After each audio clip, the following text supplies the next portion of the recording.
Hey, it's Steve Zellenardi here with Remax Experts, Zellenardi Associates. Happy Monday morning. Just a real quick update on the market. Current inventory, we're at 14,444 units, up 5% since last week, and then sales are down 13% to 931.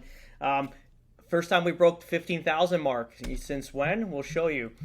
Because I'm a nerd, I write down everything, all these posts that I did these Mondays with Steve. I have a whole file of these things. So just to kind of give me some background on when inventory is up and down. But if you look at it since August of 2022, rather, this is two clearly. Current inventory, 15,238 units with 619 sales. So, this is the last time we've hit this amount. So it's almost been a year. Literally, it's been 12 months to the date that we've got into this inventory. Because if you gone back into July, we were in the higher. We were at 16,274 units. So again, we're still below last year's inventory, but we haven't hit this amount of inventory in well over 12 months, which is good. And we're still high on the sales compared to last year, let's just say. But what we're finding now with our current listings, slow down for sure. We got 6 current listings on the market. I believe another 4 coming up, and it's slow. We're getting slow showings on properties, and it is what it is. At the end, you list the property in MLS, you list it on all the suitable websites, you market it through all the social media, you send out print media, you put ad spend behind all the various accounts, you take all the best photos, you give all the services. At the end, if there's no one coming to see the property, it's all based on price. That's it. There's nothing more you can fix. You can't add anything more to it. For someone like myself that has properties on the market currently right now, like my own investment properties that I'm trying to sell, it's price adjustment time, and I just keep adjusting prices until we lock in a buyer. One property of mine listed, I think it's been 6 times since we've corrected the price, and we had it sold conditional, literally on the last day of the conditions.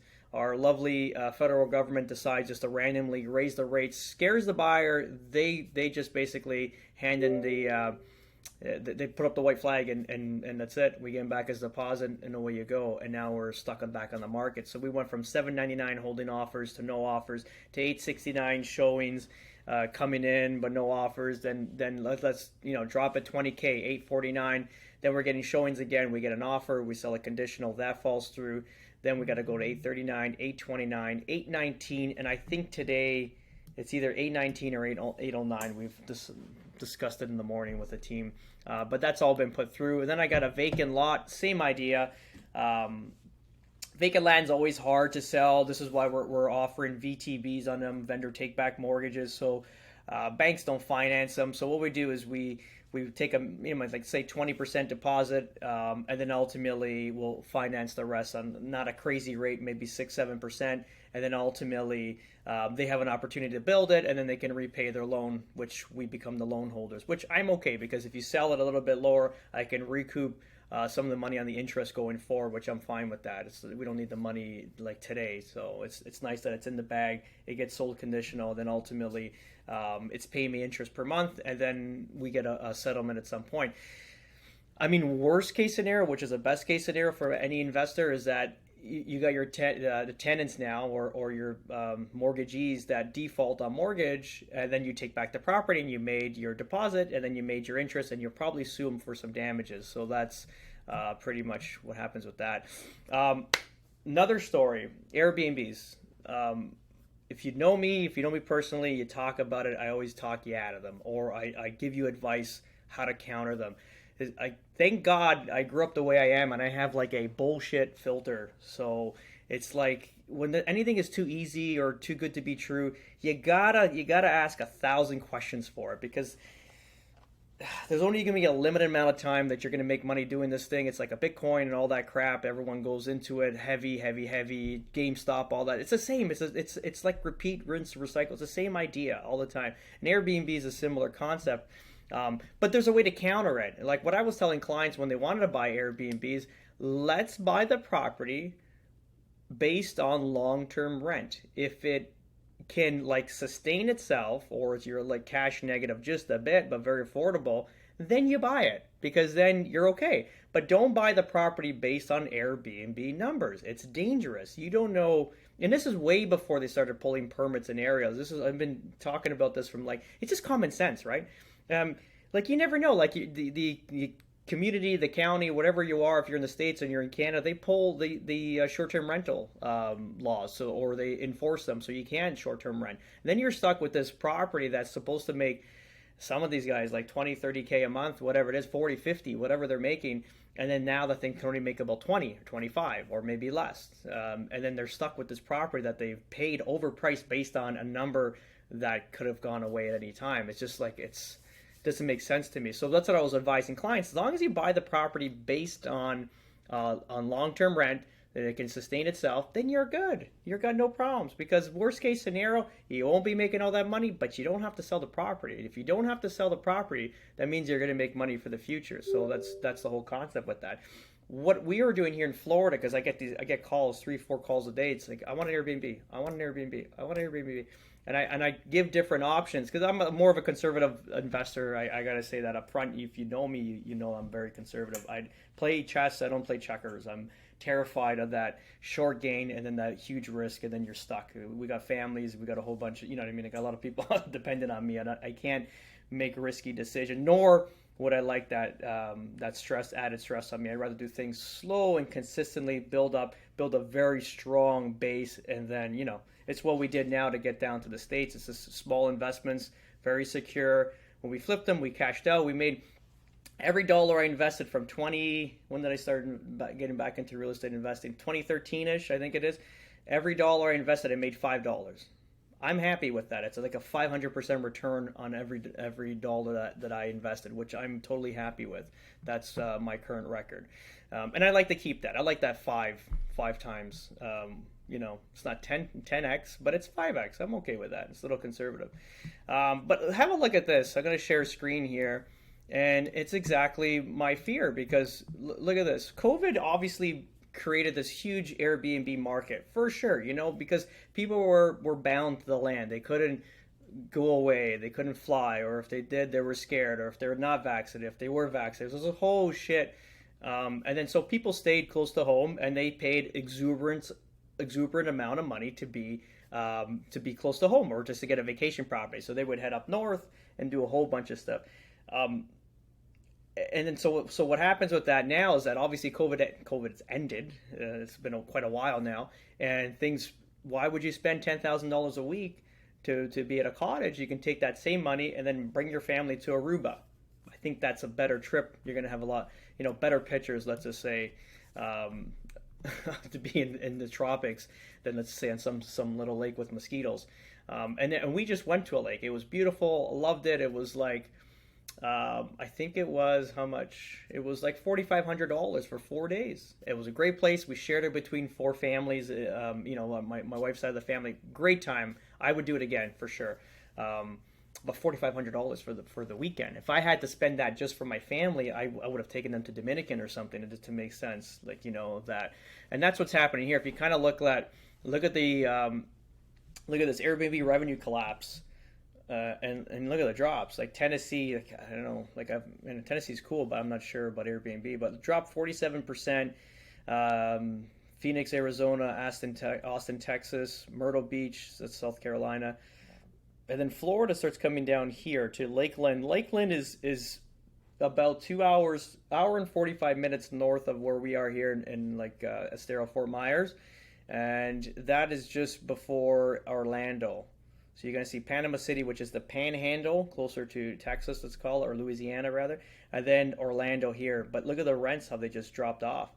And that's just the way it is. And what we're finding, and I'll close this up, what we're finding right now, Mike's gone out and did some amazing deals up north in Toronto, just like Huntsville, Muskoka's, the whole thing.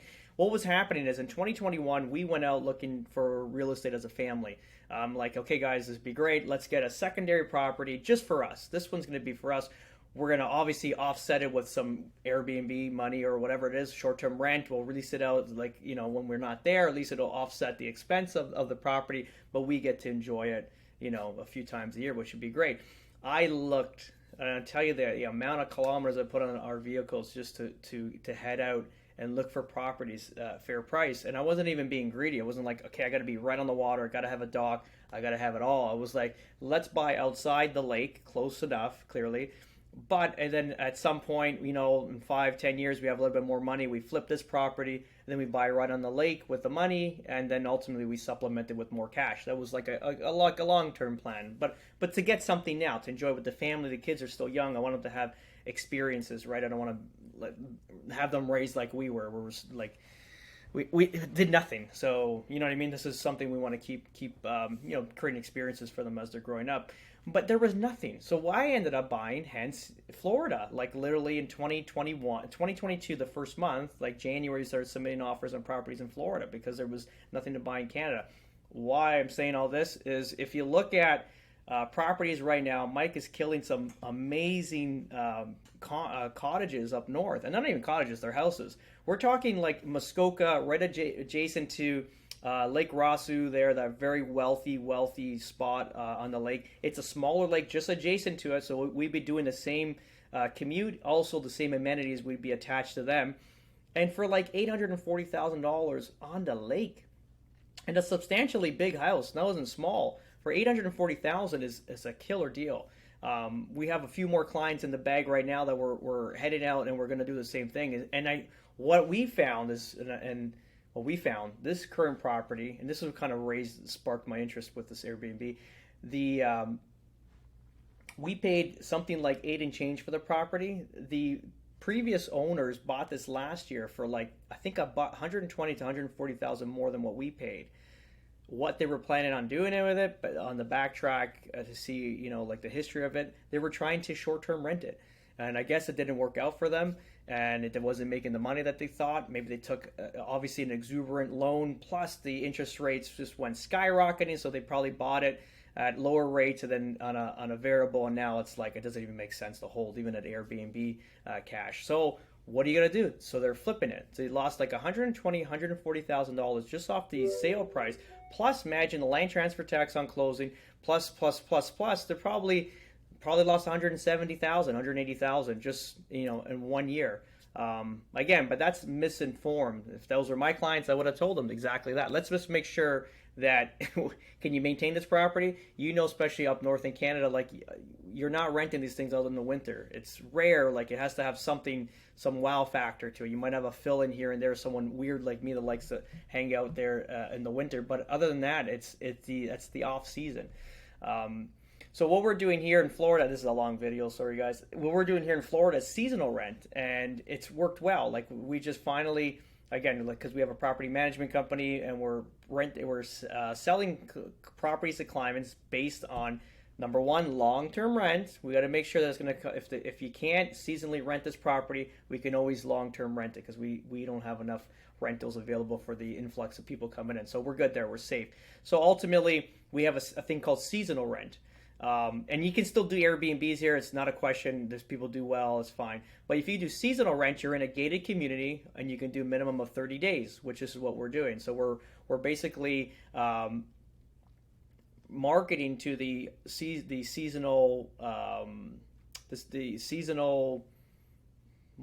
the snowbirds rather. So the snowbirds that are coming in. So it's basically easy to remember is Halloween to Easter. That's in season, and then out of season is the other months other than that. But in season for a townhouse like one of our clients bought, you're probably like $221 to $2,300, like long-term rent. And then if you did seasonal, you can do about $3,000 a month.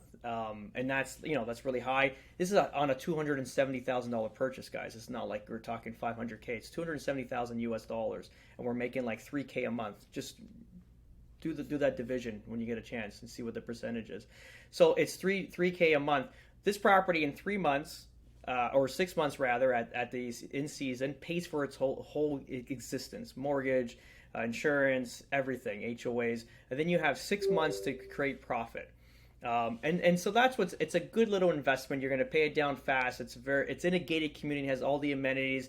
Appreciation will always be better than out of gate communities, because at the same time, I remember when I bought my first investment properties, I chased the chase the cash. I had like off campus residence, and I chased the cash. I think it was like 6K a month I was making with like 14 tenants or something like that.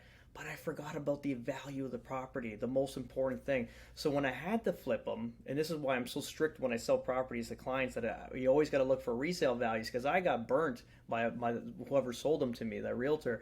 And it was like, so now trying to sell these dumps, it was a disaster. It was like so much stress for no reason. And then it was, the appreciation was shit. Didn't make too much money on it. But if I would have bought, instead of buying these 3 houses or these 3 townhouse condos, complex, whatever the hell they were, if I would have gathered that money and bought 1 house, single family dwelling, right across from the college where it was, I would have made triple the money, like real money. I would have bought it for like 3, I would have sold it for 600,000. I would have made 300K. I would have been like 23, 24 years old, and that's a substantial amount of money. I could have bought our our matrimonial home with my wife in cash at that point. You know what I mean? Because we only paid 360. So that's the whole thing. So that's what we're looking at here. Forget about the get at the Airbnbs, but make sure the location's great. So that's why I'm selling in gated communities here. I have a property in this area. We're doing the same. We just listed on Saturday. We're going to run it through all the rest of the sites now, like VRBO, Florida rentals, all that stuff, vacation rentals, and then we're going to figure that out. And then what that's going to do is that if we can rent out for $4,000 per month in season, that's $24,000. That pays for the whole property, because that property is $2,200 a month to carry with the mortgage, not without. So with the mortgage, insurance, HOAs, the whole thing. So $2,200 carrying costs me to carry every month. On just long-term rent, it's about $3,300. I'm going a couple $100 more because we have it fully furnished. It's a beautiful little house, fully furnished, new product. So we're ready almost, we're like $1,100 passive income on a long-term rent. So if we can lease it out seasonally for $4,000, we're $1,800 passive per month. Again, this was a $380,000 purchase. This is what I'm saying. Like, calculate that. You guys all have the same information as me to run these numbers. The percentage, the ROI is amazing. And then off season, we're going to try to aim for that $300 to $3,300, and that all that money is basically going to it's cash. It's going to be passive income. And what we're going to do with that is there's other ways. We got to wash it. We got to put it through a wash because we don't want to claim that profit. And then that money is going to supplement my house, the new house. It's close to 5,000 square feet. It's a big house to carry. Property tax are like 14K. Insurance is 2,000. HOAs are like 360 per month. So that's, let's say $4,000 plus some other fees. Let's say you're at 5. So that's going to cost us about $20,000 a year to carry. So the little house is going to supplement the big house, and the big house is going to be zero carrying costs. And that's the whole point in life. We got to get to a point where we're free of debt. We don't own any or owe anybody shit. It's all us, and then we can make very nice decisions, very calm, very relaxed, and enjoy life. Because there's no point of running on the hamster wheel forever. This is insane. Like we were born into the system. It was designed for us. And then if you kind of pull yourself out and you look how the system designed, it's not for your health, that's for sure. This is why there's so much maladies in the world. Like if we pull yourself out, be debt free, and then ultimately, live a great life. You don't have to have a Ferrari. Fuck, you buy an Alfa Romeo like I did. Who gives a shit? You know what I mean? So just as long as you're enjoying those experiences, that's the whole point. That's it, guys. Have a great day. Ciao.